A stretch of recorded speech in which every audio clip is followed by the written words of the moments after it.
नमस्ते, आपके साप्ताहिक बाजार अपडेट में आपका स्वागत है।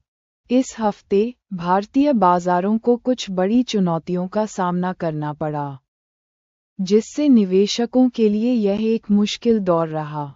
हम प्रमुख घटनाओं का विश्लेषण करेंगे और देखेंगे कि आने वाले हफ्ते में आपको किन बातों का ध्यान रखना चाहिए। चलिए शुरू करते हैं। इस हफ्ते की बड़ी खबर भारतीय शेयर बाजारों में लंबे समय से जारी गिरावट रही।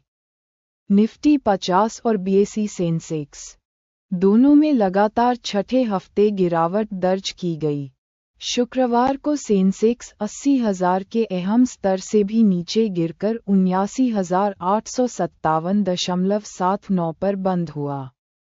लगातार बनी इस मंदी के पीछे कुछ मुख्य कारण हो सकते हैं। विदेशी संस्थागत निवेशकों एफआईआई का पलायन। विदेशी संस्थागत निवेशकों एफआईआई ने अपनी बिकवाली जारी रखी और अकेले अगस्त में भारतीय शेयर बाजारों से 15,950 करोड़ रुपए से ज्यादा की निकासी की। अमेरिकी डॉलर के मजबूत होने और व्यापार अनिश्चितताओं से प्रेरित विदेशी निवेशकों की लगातार बिकवाली, घरेलू संस्थानों डीआईआई की मजबूत खरीदारी के बावजूद बाजार पर एक बड़ी गिरावट रही है। आर्थिक डेटा। भारतीय रिजर्व बैंक आरबीआई ने लगातार चौथी बार रेपो रेट को 5.5% पर अपरिवर्तित रखा। हालांकि भारत के विदेशी मुद्रा भंडार में 1 अगस्त को समाप्त सप्ताह में $9 बिलियन से अधिक की तीव्र गिरावट देखी गई, जो इस साल की सबसे बड़ी गिरावट है। ये गिरावट काफ़ी हद तक आरबीआई द्वारा डॉलर के मुकाबले रुपये की गिरावट को रोकने के लिए मुद्रा बाजारों में हस्तक्षेप करने के कारण थी। एक सकारात्मक बात यह है कि पिछले वित्त वर्ष में भारत की जीडीपी वृद्धि 7.4% थी, जिसमें डेलॉयट ने चालू वित्त वर्ष के लिए 6.4% से 6.7% की स्वस्थ वृद्धि का अनुमान लगाया था। अब म्यूचुअल फंड के प्रदर्शन और विश्लेषण पर नजर डालते हैं। व्यापक बाजार में उतार चढ़ाव ने स्वाभाविक रूप से म्यूचुअल फंडों को प्रभावित किया है। स्मॉल कैप फंड, जिन्होंने शानदार प्रदर्शन किया है, अब संभावित मुश्किलों के संकेत दे रहे हैं। हालांकि उन्होंने 2024 में 26% से ज्यादा रिटर्न दिया है।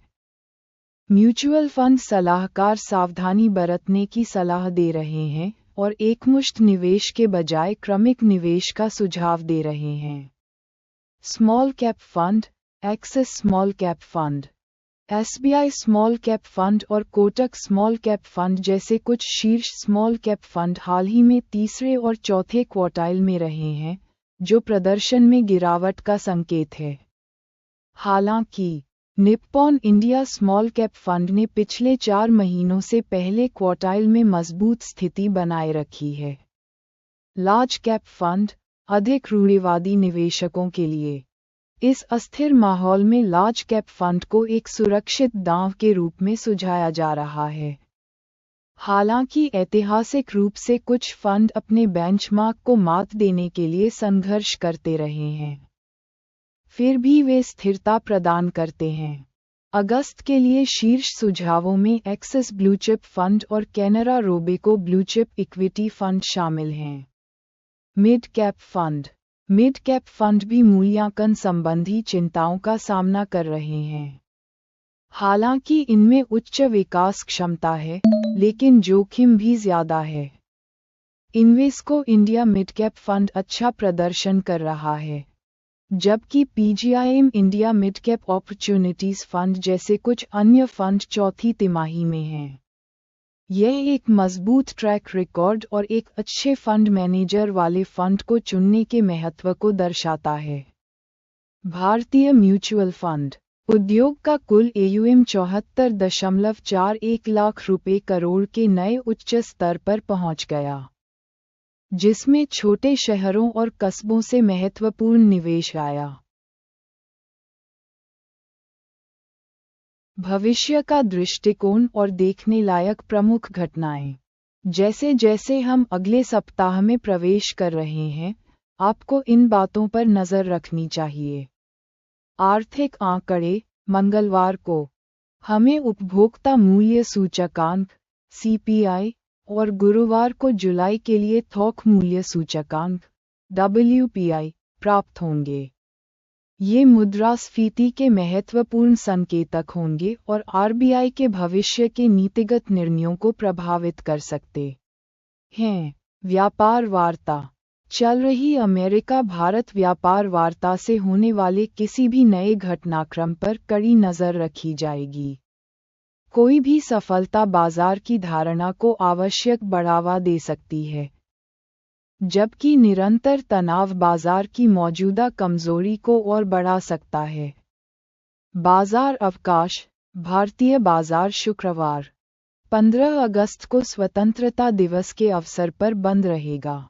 इस सप्ताह का हमारा सारांश यही है। यह एक अस्थिर समय रहा है, और ये प्रमुख कारक हैं जिन्होंने बाजार को आकार दिया है और निकट भविष्य में भी ऐसा करते रहेंगे। याद रखें कि हमेशा सूचित रहें, और कोई भी निवेश निर्णय लेने से पहले हमेशा अपना स्वयं का शोध करें। मैंने इस जानकारी का अधिकांश भाग विभिन्न वेबसाइटों और ऑनलाइन समाचार स्रोतों से एकत्र किया है। यदि आपको ये पसंद आया, तो उस लाइक बटन को दबाएं और सदस्यता लेना न भूलें।